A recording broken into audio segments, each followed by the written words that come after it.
Welcome to BRK news. ఆయన పేరు వింటే ఎంతో నెమ్మదితనం, సాధ్యమైనంత వరకు సాయం చేస్తూ ఉంటారు.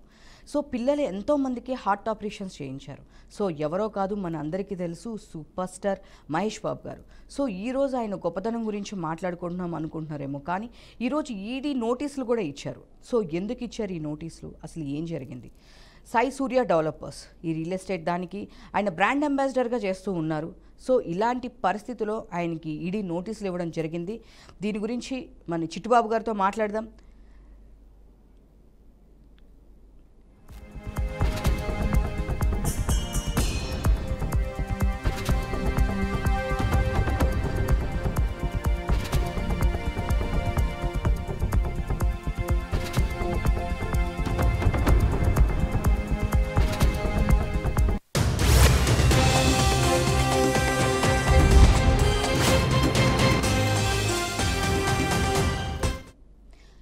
ఆయన పేరు వింటే ఎంతో నెమ్మదితనం, సాధ్యమైనంత మేర సాయం, ముఖ్యంగా పిల్లల హార్ట్ ఆపరేషన్లు అంటే గుర్తొచ్చే ఆపద్బాంధవుడు. అలాంటి ఓ వ్యక్తి ఇవాళ వార్తల్లో నిలిచారు. అందులో గొప్ప ప్రత్యేకత ఏముంది అనిపించవచ్చు, అయితే అక్కడ మీరు పప్పులో కాలేశారు. ఆ వ్యక్తి ప్రేమ, ఆప్యాయత, చిన్నపిల్లలకు ఆరోగ్య సమస్యలు అంటూ వార్తల్లో నిలవడం సర్వసాధారణం.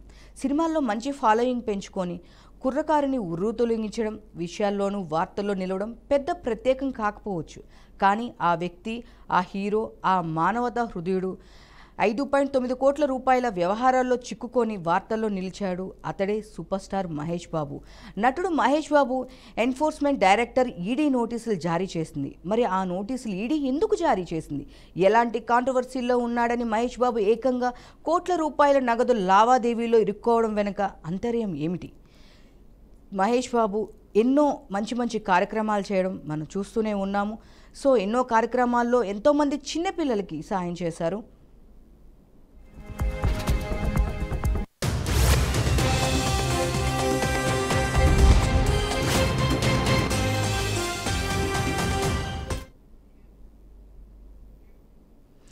సో ఈ చిట్టుబాబు గారితో ఒకసారి మనం మాట్లాడదాం. అసలుకి ఈడీ నోటీసులు, ఈ బ్రాండ్ అంబాసిడర్గా మహేష్ బాబు గారు ఉన్నారు కాబట్టి ఇలాంటివన్నీ ఎదుర్కోవాల్సి వస్తుందా? నమస్తే చిట్టుబాబు గారు. నమస్కారం సార్. సార్ చిట్టుబాబు గారు చెప్పండి. ఇప్పుడు మహేష్ బాబు గారు కనుక చూస్తే కనుక ఆయన ఎంతో సహాయం చేస్తూ ఉంటారు అందరికీ, ఎంతో విధంగా చిన్నపిల్లలకి, మెయిన్గా చిన్నపిల్లలకి హార్ట్ ఆపరేషన్స్ చేస్తూ ఉంటారు. ఆయన ఎంతోమందికి సాయం అందించారు, చాలా ఇబ్బందుల్లో ఉన్న వాళ్ళని ఆదుకున్నారు. ఈ రోజుల్లో ఆయనకి ఈడీ నోటీసులు ఇవ్వడం గురించి ఏం చెప్తారు చిట్టుబాబు గారు?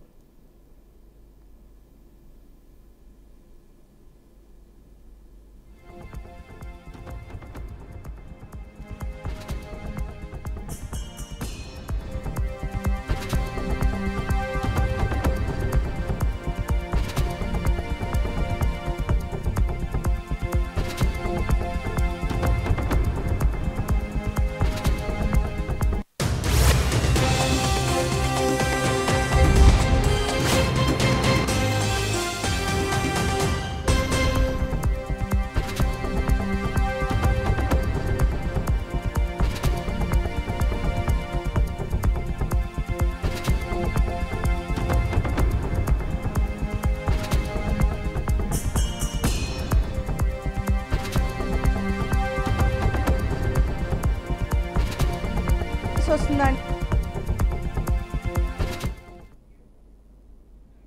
చిట్టుబాబు గారు, నా వాయిస్ వినిపిస్తుందా అండి మీకు? చిట్టుబాబు గారు మహేష్ బాబు గారు ఇలా ఇరుక్కోవడం, దీని మీద మీరు ఏం స్పందిస్తారు? చిట్టుబాబు గారు, నా వాయిస్ వినిపిస్తుందా అండి మీకు?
చిట్టిబాబు గారు, నా వాయిస్ వినిపిస్తుందా అండి? చిట్టిబాబు గారు,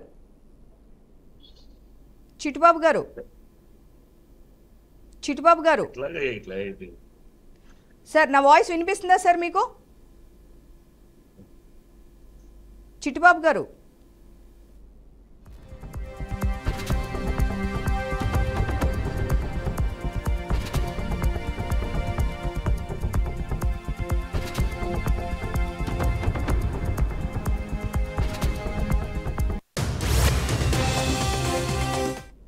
మనం దీని గురించి, ఈ మహేష్ బాబు గారి ఇష్యూ గురించి ప్రముఖ స్పోక్స్ పర్సన్ చిట్టిబాబు గారితో ఒకసారి మాట్లాడదాం.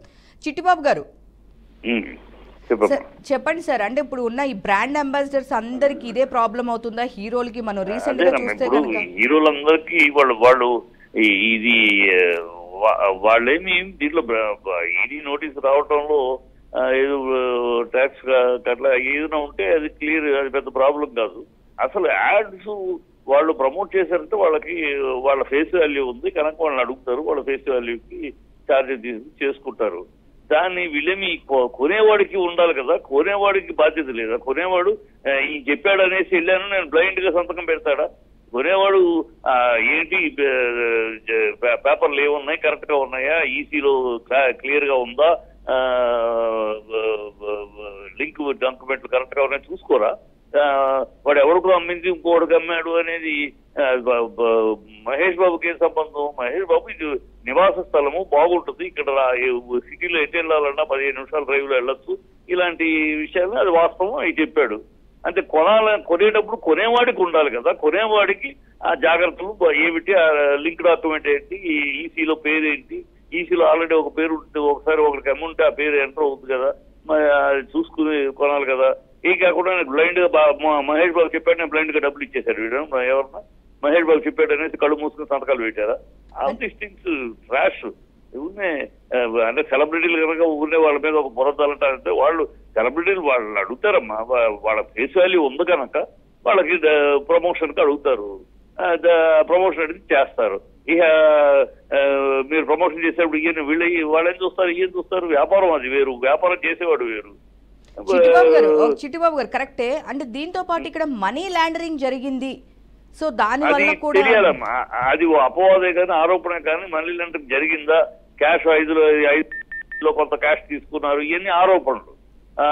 అవి ఆడిటర్ చూసుకుంటాడు, ఆడిటర్ అది క్యాష్ తీసుకుంటే ఆ క్యాష్ తీసుకున్న దానికి కట్టారా, ట్యాక్స్ కట్టేశారా? ఇప్పుడు క్యాష్ తీసుకున్నా క్యాష్ ట్యాక్స్ కట్టేశారు అనుకో, దేరెంట్స్ మ్యాటర్ కదా. ఎంత క్యాష్ తీసుకున్నారు, ఎంత అది క్యాష్ బ్లాక్ గా తీసుకున్నారా, అకౌంట్ లో రాకుండా తీసుకుంటే తప్పు. అది జరిగిందా, లేదా దానికి ట్యాక్స్ కట్టారా? ఇవన్నీ ఉన్న ఎక్కడో తోట 505 కోట్ల 90 లక్షలు తీసుకున్నారు, ఇందులో కొంత క్యాష్ తీసుకున్నారు అన్నంత మాత్రాన అది కాదు కదా. ఆ క్యాష్ తీసుకున్న దానికి ట్యాక్స్ కట్టుంటే దేరెంట్స్ మ్యాటర్ కదా. ఉన్న ఆరోపణలు పూర్తి వివరాలు లేకుండా ఏదో ఒక మాట అనగానే ఈడీ ఇచ్చేసింది, ఈడీ ఇస్తుంది, అందరికి ఇస్తామా, నీకు ఇస్తుంది, నాకు ఇస్తుంది, ఎవరికైనా ఇస్తుంది. ఈడీ అదేమైనా పెద్ద నేరమా, లేకపోతే దేశ ద్రోహమా, లేకపోతే ఇంకోట? ఇక్కడ ప్రతి సెలబ్రిటీ ఫేస్ చేస్తున్న రీసెంట్ డేస్ లో చూస్తే ప్రకాష్ రాజ్ గారి దగ్గర నుంచి అండ్ విజయ్ దేవరకొండ దగ్గర నుంచి రాణా గారి దగ్గర నుంచి ఇలా ప్రతి ఒక్కరు ఎవరైనా సినిమా వాళ్ళ మీద పట్టం, దీని మీద సినిమా వాళ్ళ పట్టం. ఇప్పుడు ఏమైందంటే సోషల్ మీడియాకి ఇదివరకు రాజకీయాలు వాళ్ళ మీద ఉండేది, రాజకీయాలు షేర్ అయ్యేది, వీళ్ళ సొల్లు ఇదంతా కూడా ఈ ట్రెండింగ్ సినిమా ఓటి ఇద్దరి మీద షేర్ అయ్యేది. ఇప్పుడు రాజకీయ వాళ్ళ మీద వెళ్తే కేసులు పెట్టి పొక్కలో వస్తున్నారు. అందుకని ఇక మొత్తం సినిమా ఏదో ఒకటి ఆహారం కావాలి సోషల్ మీడియాకి, ఆహారం కావాలి కనుక ఈ సినిమా వాళ్ళ మీద పడుతున్నారు. అయిన దానికి కాని దానికి. ఇప్పుడు దేవరకొండ అన్ని చూసి అగ్రిమెంట్ చూసి వాళ్ళకి ఇచ్చే రిజిస్ట్రేషన్ చూసి ఇచ్చేసాడు ప్రమోషన్. అగ్రిమెంట్ ఎవరిచ్చారు, వాళ్ళకి లైసెన్స్ ఎవరిచ్చారు, వాళ్ళకి రిజిస్ట్రేషన్ ఇచ్చారు, గవర్నమెంట్ కాదు. గవర్నమెంట్ కదా చొక్కా పట్టుకోవాలి. ఎలా ఇస్తారు ఇలా ట్రైలింగ్ పర్మిషన్ లైసెన్స్ అని? వాళ్ళని కదా వాళ్ళు ఇచ్చారు కదా. నేను ఎన్నుకున్న ప్రభుత్వం పర్మిషన్ ఇస్తే అది దానికి నేను చేయటం తప్పెట్లా అవుతుంది? మీరే పర్మిషన్ ఇచ్చారు, మీరే రిజిస్ట్రేషన్ ఇచ్చారు, ఇచ్చిన దానికి నేను చేశాను. అది తప్పు అంటే అట్లా మీరు ఇస్తామో తప్ప, నేను చేయటం తప్పు. మీరు ఇవ్వటం ప్రభుత్వం యొక్క బుద్ధి లేదా? ప్రభుత్వానికి అధికారులకు బుద్ధి లేదా? ఎలా ఇస్తారు దీనికి? అది మెట్రో స్టేషన్ మీద ఎలా పబ్లిసిటీ చేస్తారు? మెట్రో స్టేషన్ లో గవర్నమెంట్ దాంట్లో ఎట్లా చేస్తారు? మీరేమో ఇలాంటి దౌర్భాగ్యాలు చేస్తుంది ప్రభుత్వం, మళ్ళీనేమో సెలబ్రిటీ దొరికారు కదా, సెలబ్రిటీ మీద బోరం జల్లేసేసి వీళ్ళ బాధ్యతలు తప్పించుకోవటం. అంటే మనం రీసెంట్ గా చిట్టుబాబు గారు మనం రీసెంట్ గా చూస్తే ఇలాంటి ఇష్యూ మీదే ప్రముఖ యాంకర్ సుమా గారు కూడా ఫేస్ చేయడం జరిగింది, కేసులు ఫేస్ చేయడం జరిగింది. దాని గురించి ఏం చెప్తారు చిట్టుబాబు గారు? అదే ఇప్పుడు ఈ పరిస్థితుల్లో సెలబ్రిటీస్ కూడా కొంచెం జాగ్రత్త పడాలి. ఇప్పుడు ఒక హీరో ఒక జ్యువెలర్స్ కి ప్రమోట్ చేశాడు, ఆ జ్యువెలర్స్ ఎక్కడో ఎవరో ఒకళ్ళ కేసు దాంట్లో కల్తీ బంగారం మీద వాళ్ళ మీద కేసు పెట్టారు. దానికి ఇతర కారకుడు ఎట్లా అవుతాడమ్మా? 100 మందిలో ఒక తప్పు జరిగింది. ఇప్పుడు కొన్ని 100 మంది కొన్నారు ప్లాట్లు, ఎవరికో ఒక ప్లాట్ లో జరిగింది. దానికి సెలబ్రిటీ ఎలా కారకుడు అవుతాడని, ఎలా కారకుడు? అమ్మిన వాడిని వాడిని పట్టుకోవాలి, ఎలా అమ్మావు నువ్వు, వీడు ఎలా కొన్నాడు చెక్ చేసుకోకుండా వీడంతా బాధ్యత కొన్నాడు, వాడు ఎలా మోసగారంగా అమ్మాడా లేక బై మిస్టేక్ అమ్మాడా ఒక ప్లాట్ ఇద్దరికి, అది వాళ్ళని వెళ్ళి నిలదీయాలి. ఈ 100 ప్లాట్లు అమ్మితే ఒక ప్లాట్ ఏదో జరిగితే మొత్తం ప్రమోట్ చేయటం, ఈయన మాట నమ్మి ఈ పిచ్చి మాటలు మహేష్ బాబు చెప్పగానే వెళ్ళిపోయి కొనేశారా? మహేష్ బాబు చెప్పాడు, వెళ్ళి చూసుకున్నారు, మీ అన్ని చెక్ చేసుకునే కొంటారు. అంత గుడ్డిగా వెళ్ళి కొనారా? అంత గుడ్డిగా కొంటే మీ కర్మాలి అంతే ఎవరిదైనా. చిట్టుబాబు గారు ఇక్కడ చూస్తే కనుక మహేష్ బాబు గారు ఎన్నో మంచి మంచి పనులు చేశారు, మన అందరికి తెలుసు. చిన్నపిల్లలకి ఆర్టీ ఆపరేషన్స్ దగ్గర నుంచి ఎంతో మందికి లేని వాళ్ళకి హెల్ప్ చేయడం, అది ఇప్పుడే కాదు మన కృష్ణ గారి దగ్గర నుంచి వస్తుంది. కృష్ణ గారు కూడా అలాగే చేసేవాళ్ళు, ఆ కుటుంబంలో ఉన్న ఆనవాయితీ అది. అవును. కానీ ఈ రోజు ఆయన ఈడీ ఆఫీస్ కి వెళ్లాల్సిన పరిస్థితి వచ్చింది 19th కంపల్సరీ. అది మన పెద్ద ఇష్యూ కదా అనేది కొడుకు మీద. ఎందుకంటే ఇది ఏముంది, పంపిస్తా ఉంటుందమ్మా. ఇది ఒక పొజిషన్ లో ఉన్నాక ఆర్థికంగా వాళ్ళ స్ట్రాంగ్ పొజిషన్కి వెళ్ళినప్పుడు అన్ని వాళ్ళకి వచ్చే పేమెంట్లు ఉంటే ఏదో ఒక చోట ఎక్కడో ఒక చోట తప్పు జరిగి ఉండొచ్చు, లేదా తప్పు జరిగినట్టు అనుమానం రావచ్చు. ఈడీ నోటీస్ పంపించడం పెద్ద ఏదో మర్డర్ అటెంప్ట్ పంపించినట్టు, రేపు పంపించినట్టు కాదు కదమ్మా. ఈడీ వాళ్ళ సమాజంలో ఇవాళ ఈడీ అనేది ఈ ఇన్కమ్ ట్యాక్స్లు ఈడీ రొటీన్ వాళ్ళ పని. అది ఎక్కడైనా ఏదైనా ఉంటే ఇమీడియట్ గా నోటీసులు పంపిస్తారు. నోటీసులు పంపిస్తే వీళ్ళు ఆడిటర్ వెళ్తాడు, క్లారిఫై చేస్తాడు, అయిపోయింది. ఈడీ పంపించడం పెద్ద ఏదో దేశద్రోహం చేసినట్టు, అది దేశద్రోహిస్తే పంపిస్తారు. రేపులకి మర్డర్లకి పంపించే ఈడీలు కావే. మరొక వాదన వినిపిస్తుంది ఏంటి అంటే, ఇక్కడ మహేష్ బాబు గారు మీరు అన్నారు చూడకుండా కొనుక్కుంటున్నారా అని చెప్పేసి, కానీ ఇక్కడ మహేష్ బాబు గారు చెప్పారు కాబట్టే మేము తీసుకున్నాము, ఆయన ఒక సెలబ్రిటీ స్టేటస్ లో ఉన్నారు కాబట్టి మేము. మూర్ఖత్వపు వాదన అది. మహేష్ బాబు చెప్పాడు దూకమంటాడు, పై నుంచి దూకేస్తారా? దూకమంటాడు, సినిమాలో దూకుతాను మీరు దూకండి, థమ్స్అప్ యాడ్ చేస్తారా దూకేసి, దూకేస్తారా? ఊరికి ఆయన అన్నాడు, మీరు ఆయన స్థలం మంచిదని చెప్పాడు, వెళ్ళి చూసుకుని కొంటారు ఎవరైనా. అంతేగాని ఆయన చెప్పాడని పెళ్లి చేసేసుకుంటారా? ఆయన చెప్పాడని కొనేసుకుంటారు ఎవరైనా? గాలి మాట. ఆయన అన్నాడు కనుక కొన్నా. నీ బుద్ధి జ్ఞానం లేకుండా ముందు వెనక చూసుకోకుండా కొనేటప్పుడు ఎవరు చెప్పినా కొంటాం. కొనేటప్పుడు అన్ని చూసుకుంటాం, పేపర్లు చూసుకుంటాం, ఈసీలో ఉందా చూసుకుంటాం, లీక్ డాక్యుమెంట్లు ఏంటని చూసుకుంటాం, రిజిస్ట్రేషన్ పేపర్లు ఏంటని చూసుకుంటాం, పర్మిషన్లు ఏమున్నాయని చూసుకునే కొంటాం. అంత డబ్బు పెట్టి కొనేటప్పుడు ఎవరైనా అది చూడకుండా మహేష్ బాబు చెప్పాడు అని కొనేశానంటే మూర్ఖులు, బుద్ధి లేనాడు. వాళ్ళకి అలాంటి వాళ్ళకి ఇలాంటి జరిగిన దాని గురించి బాధపడతారు. చిట్టుబాబు గారు ఇంకొక విషయము ఏంటి అంటే, ఇప్పుడు మహేష్ బాబు గారు కానివ్వండి, సుమా గారు కానివ్వండి, ప్రకాష్ రాజ్ గారు కానివ్వండి, వీళ్ళు సైన్ చేసేటప్పుడు, దానికి అంబాసిడర్ చేసేటప్పుడు వాళ్ళ లీగల్ టీమ్ అనే వాళ్ళు డెఫినెట్గా చెక్ చేసిన తర్వాత వీళ్ళ వరకు ఆ ప్రాసెస్ అనేది వస్తుంది.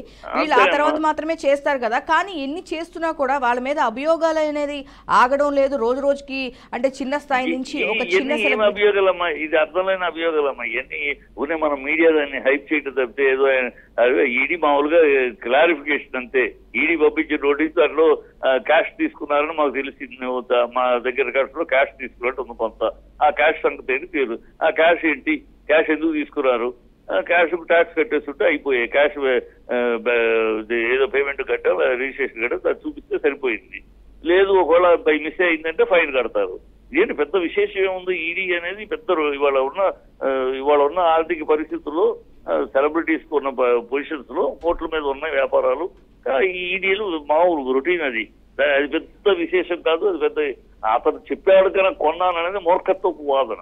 అతను చెప్పాడని ఎవరు కొనరు, ఎవరో చెప్పారని తాడి కట్టేయరు. ముందు వెనక చూడరు. పెళ్లి చేసుకునేటప్పుడు ముందు వెనక కుటుంబాలు అంటే ఆయన చూడకుండా గుడ్డిగా పెళ్లి చేసుకుంటే అనుభవిస్తారు. అట్లాగే చెప్పేసాడు కొనేసాం మేము అని పిచ్చి ఊరే సెలబ్రిటీ కనుక ఆయన నిందయటని చెప్తే మహేష్ బాబు చెప్పేశారు కొనేశారా? ఏం పిచ్చి మాటలు ఎవరు కొనరట్లేదు. దానికి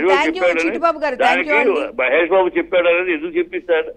ఆ ప్లేస్ తెలియటారు చాలా మంది. ఎక్కడో ఓ చోట ఉంటుంది ఈ ల్యాండ్ ఎక్కడుందని ఎవరికి తెలీదు. మామూలుగా చెప్తే మామూలు పేపర్లో అడ్వర్టైజ్మెంట్ ఇస్తే పెద్ద ప్రజలకి. అవును సార్, అవును సార్. థ్యాంక్ యూ చిట్టిబాబు గారు. థ్యాంక్ యూ అండి. థ్యాంక్ యూ చిట్టిబాబు గారు. సో చూసారు కదండి, ఇది చిట్టిబాబు గారి వాదన కూడా మనం విన్నాము. సెలబ్రిటీస్ అన్నీ చూసే సైన్ చేస్తారు. ఈడీ అనేది ఒక చాలా నార్మల్ థింగ్. జస్ట్ వెళ్తారు, క్లారిఫికేషన్ అనేది ఇస్తారు, అంతే తప్పించి దాన్ని మనం పెద్ద దీనిగా చూడాల్సిన అవసరం లేదు. సాయి సూర్య డెవలపర్ సురానా గ్రూపులతో సంబంధం ఉన్న ఆర్థిక లావాదేవీల్లో ఈడీ గురించి వెళ్ళడము, నోటీస్ జారీ చేయడము, ఈ నెల 27న హైదరాబాద్లో ఈడీ కార్యక్రమంలో విచారణకు హాజరు కావాలని మహేష్ బాబుకి నోటీసులు ఇచ్చారనేది దీని గురించి ఇప్పటి వరకు మనం చూస్తూ ఉన్నాము. సో అది పెద్ద విషయం కాదు. డెవలపర్స్ ప్రమోషన్స్ కోసం మనీ లాండరింగ్ చేశారు, సో డైరెక్ట్గా క్యాష్ తీసుకున్నారు అని చెప్పేసి మనకు వాదనలు వినిపిస్తున్నాయి. సో చూస్తూ రండి, ఇది ఈరోజు న్యూస్ బీఆర్కే.